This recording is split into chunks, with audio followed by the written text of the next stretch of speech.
السلام علیکم ورحمۃ اللہ وبرکاتہ۔ امید کرتا ہوں کہ آپ حضرات خیریت سے ہوں گے۔ دوستو، آپ نے دیکھا ہوگا کہ بہت سے لوگ جب قرآن شریف کو اٹھاتے ہیں یا رکھتے ہیں تو قرآن شریف کا بوسہ لیتے ہیں، یعنی چومتے ہیں۔ کیا اس طرح سے قرآن شریف کو چومنا جائز ہے؟ تو چلیے اس کی جانکاری کے لیے ہم دارالعلوم دیوبند کا فتویٰ دیکھ لیتے ہیں۔ جناب آس محمد نے دارالعلوم دیوبند سے سوال کیا ہے، کیا قرآن شریف کو چومنا صحیح ہے؟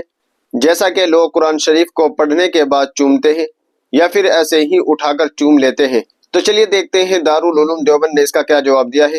اس کا جواب آپ اپنی اسکرین پر بھی دیکھ سکتے ہیں۔ بسم اللہ الرحمن الرحیم۔ قرآن شریف کو تعظیم و تکریم کی غرض سے چومنا جائز اور درست ہے۔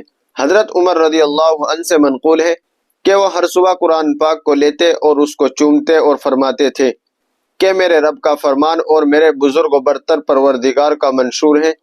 اور حضرت عثمان رضی اللہ عنہ بھی قرآن پاک کو چومتے تھے اور چہرے پر لگاتے تھے۔ در مختار میں ہے۔ واللہ تعالی عالم۔ دارالفتہ دارالعلوم دیوبند۔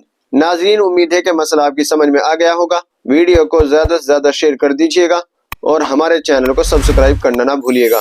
تو چلیے پھر ملتے ہیں کسی دوسری ویڈیو میں۔ السلام علیکم ورحمۃ اللہ وبرکاتہ۔